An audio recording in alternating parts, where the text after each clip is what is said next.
Popin Media. Amanya nze wele Yahaya Deputy RCC w'ekibuga Mbale. Ninga nange ndi Munakayunga.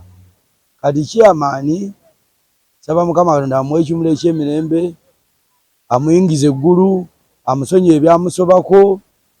Abantu abali mu kujaganya okufa kwa Kalangwa teri muntu atafu. Omuntu waba afudde tulondemu ebirungi ebibi tubiteeka ku mabbali. Kati nammwe mulina famire zammwe, mulina abaana, mulina famire zammwe. Kati kiba kibi omuntu okujaganya ng'omuntu afudde. Tusigale nga twagalana, nga tukuumagana. Teweekwatiranga muntu. Tusaba chairman Mukama amuwe ekimuli eky'emirembe, amuwe famire ennungi, abaana abamu bakuze. Tujja kwogera nabo tubateeketeeke tubabuulirire ligase ya chairman ereme butaggwaawo. Bamaama bawa mwafudde. Musigale ng'abaana mubateekateeka mubabuulira mubasomesa eddiini n'ebyensi n'okulaba nga bizinesi za chairman tezifa. Ku lwa gavumenti chairman ayeewo nnyo omubiri. Saagala musigaze nga mugaa chairman abadde mulungi naye tuyambe abaana ne bizinesi ze n'okulaba nga tulina bye tumubbulamu.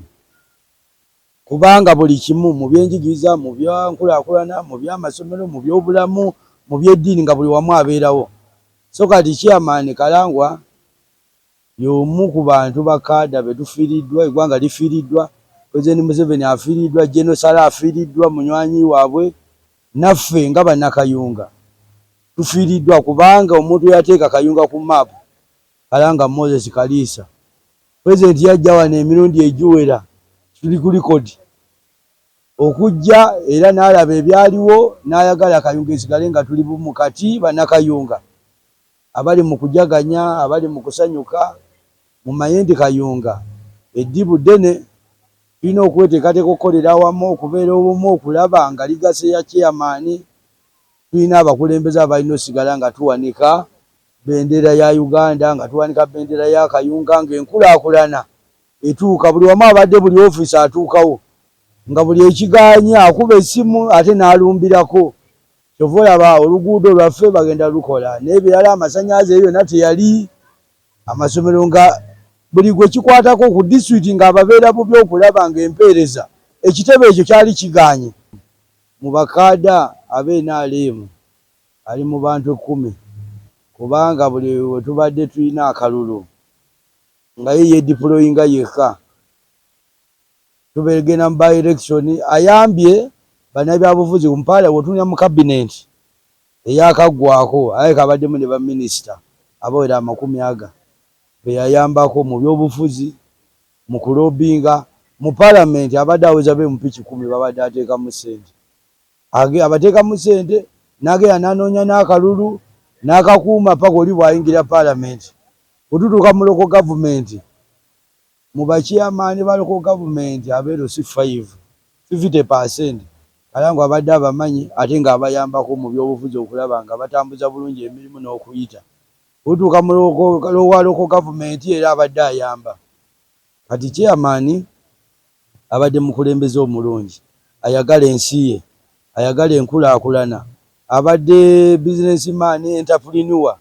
Nze Nakwedde Harriet Feero mbaka omukyalo wa Kayunga district, ssentebe omukulembeze munnaffe w'e Kayunga, chairman wa NRM omwami Kalangwa Kaliisa Moses. Kitalo nnyo njagala osaasira abantu ba Kayunga, abantu ba Uganda yonna kubanga Kalangwa tabadde wa Kayunga yokka. Saasira abantu ba family, saasira maama, saasira abaana, singa nnyo muganda wange birungi olw'okufiirwa taata. Bane ekitalo nnyo kitalo ddala. Bingi Kalangwa byabadde akola mu Kayunga. Nze njagala nina ekintu kye njagala omwogerako. Nali minisita w'ebyenjigiriza e Kayunga awo. Abantu abasomesa bangi bajjanga mu ofiisi yange nga balina speech day ze bateeseteese. Naye nga tokimanyi bulungi nti speech day zaalinga zitegeeza nti baagala kusonda kulaba nga batereza amasomero. Kati bangi bwe bajjanga nga bambuuza, Honorable tuyite ani anajja. Kati nga ntera obbawa listi y'abantu baba bayita abasobola okuparticipating okujja mu mikolo gyabwe. Natera nga obbagamba, mwami Kalangwa we bamuyita ku mikolo ajja. Mumuyite kubanga bw'anajja agenda bbawaayo akasimbi akanaabayambako okulaba nga muzimbira abaana baffe we banaasomera. Era nga wangi nagendangayo nga minisita w'ebyenjigiriza naye nga naye omusangayo era nga ajja ng'atoola ettaffaali kulw'okuzimbira abaana baffe we banaasomera. So twagala omusabira Katonda amusaasire byonna ebyamusobako era amuwe ekiwummulo eky'emirembe ku lw'ebyo ebirungi by'akoledde bannakayunga ne bannayuganda okutwaliza awamu. Omwoyo w'omugenzi